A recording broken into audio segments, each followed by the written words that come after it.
Welcome on to this special edition of Down, the Comrades Marathon podcast from CoachParry.com. My name is Brad Nadauld. I've got the official Comrades Marathon coach with us, Lindsey Parry. Lindsey, nice to touch base. Special edition because we've taken a bit of time off over the new year and things, we're almost doing like a back to the future sort of vibe here because we actually recorded the first episode of the new year a couple of days ago before the big announcement. So that's coming out on Monday. But obviously there was a big announcement that was made by the CMA yesterday about the change in the official qualifying criteria for this year's Comrades Marathon. So we thought we'd get this out quickly just as some reaction to the change from a 4:50 to a 5-hour marathon qualification.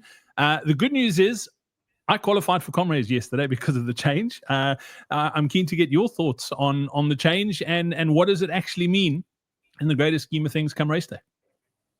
Yeah, so let's start off at the end, which is what does it mean in the greater scheme of things for race day? And we were chatting off air, ironically enough, about that. And the reality is that the demand of the task hasn't changed. Comrades is Comrades. The distance changes a little bit every year depending on where the finish is, and we need the new official finishing distance. But the reality is that Comrades doesn't get easier because it gets easier to qualify for Comrades. So I think very important just to start there is that the qualifying time actually doesn't change anything in the scheme of your ability to finish Comrades or not in terms of making it easier. It does make it a lot easier for more people to get onto the start line. And you were telling me there's an article doing the rounds that shows statistically that more people were finishing Comrades with a 5-hour cutoff for the marathon. So, if that's true, then that is great. What I know is that we all like to come up with algorithms or equations that make our life easier. And over the past 20 years, what's held very true is the 2.5 times marathon gives us a pretty good indicator of finishing time, and then for the down run, and then for the up run, it's pretty much 2.5 times 2 plus 10 minutes. But what we do see with that is that obviously the people on the fringes of those equations, it never quite works the same. It works really nicely for the majority, and then on the fringes, those equations don't really work as well. And that's kind of where the original not the original, but when the time was changed to 4:50, that is where it came from. There was an uptick in people not finishing Comrades, and the response to that was, okay, well, what is actually the realistic marathon time? And that number came out as a 4:48.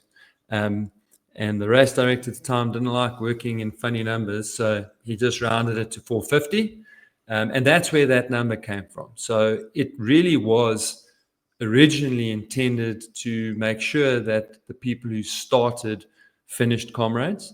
If the stats show otherwise, and there were actually more people finishing Comrades, then that's great. I think we might find that certainly 2 years ago that may not hold true. But anyway, that doesn't matter. My point is that it's great that more people can get onto the start line. So there isn't a drama there. What I will say is that for the people that are qualifying between 4:50 and 5, is that in essence, you do become more of a marginal finisher. That doesn't mean that you're not going to finish. It means that you just really need to take care of the basics and prepare yourself well for Comrades. And then much more importantly, you don't have room for error on race day. And so those people really need to tune into when we go through the route and when we go through how to run Comrades, how to pace yourself, how to manage yourself, because you really need to time it on a dime and get it perfectly right, because that will greatly increase your chances of finishing. Yeah, Lindsey, it's quite funny because human beings we're a strange bunch because we sort of, things happen and we just make things happen because things happen, if that makes sense. And if you think back to, I'm trying to think when it was probably the 80s and early 90s, when it was a 4:30 qualifier and a sub 11 finish for Comrades. People still used to qualify, and people were marginal qualifiers. Obviously, it was obviously harder to run a sub 4:30 marathon. But if you look at the cutoffs at Comrades as an example, that people fill that time that's available. So if it was an 11 hour, people would still finish Comrades in 11 hours because it was a 12 hour and you've got that extra time. People then fill that time. And if you look at where the cutoffs are, like the 10 hour, 9 hour, 10 hour, 11 hour, 12 hour, there's always more people in the last 10 minutes of that sort of cutoff than between the first half hour, if that makes sense, of the next one. And that's just because you fill what's available. And it's the same thing here. It's just, we're going to, like, that extra time. For me personally, I was supposed to run a sub 450 marathon at Peninsula to qualify for Comrades. I ran a 4:58 at Cape Town. Now the pressure's off. Like, am I going to run a 4:50 at Peninsula? Capable? Like, I'm probably capable of doing it, but am I going to do it because I have to? We'll find out middle of February. But it's people are weird. Yeah, no, and that's absolutely what happened when the cutoff was moved from 11 hours to 12 hours. I mean, it was moved from 11 hours to 12 hours not to increase the drama. It was originally done just to give more people the opportunity to finish, particularly because there was a special year. I can't remember the exact details. And they decided to keep it at 12 hours because, guess what? The drama was still there because, as you said, people filled the available time. When the going gets tough and you realize that you've got more time to finish, you will use it. Okay, so that goes for the people that are going to qualify easily 4.5 hours to 4:45. There's plenty of those that will finish in the last 10 minutes of Comrades. But yeah, I think the point that we really wanted to make today was like that there is a change in the qualifying. It's good news for a lot of people because, like you, they have already qualified. So in the scheme of preparing for Comrades, that's a really good thing. I don't want to dive straight into the podcast that is going to come out that we pre-recorded about, how to train differently when you've qualified and if you haven't qualified, but there's absolutely a difference. So now there's a bunch of people that maybe have an opportunity to maybe improve their seeding now early in the year. But the bottom line is that if you have now qualified because of that change from 450 to 5, you can actually focus solely on training for Comrades. It means that right now, as we're speaking, you don't have to be training as hard for a qualifying race.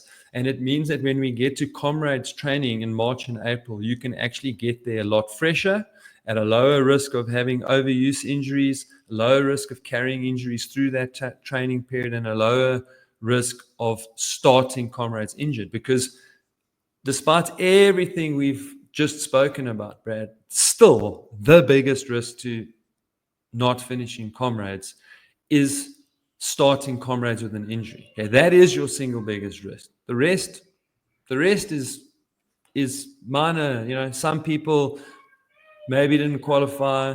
People qualified in 4:59. That's not your biggest risk of not finishing. Yeah, absolutely. And it's so funny, Lindsey. I mean, just listening to you talk like that, I've never come into a Comrades year having qualified. This is the first time ever in my Comrades career that I've qualified the previous year. So I'm loving the lack of pressure. But this doesn't just apply to Comrades, this sort of principle that we'll fill the time. I mean, if you think about it back to varsity, you would have a deadline for an assignment that you had to do. And maybe it was just me, but I know my mates were the same, that if you had 4 weeks or if you had 2 weeks or if you had a week, it always got done a few days before. It didn't actually matter. And it's the same with work deadlines. It's the same with everything. It always sort of comes down to the last minute. And if the deadline's tight, things get done. And it's the same with Comrades. The deadlines are very tight at Comrades, and us marginal finishers get things done. So that's I guess what it boils down to.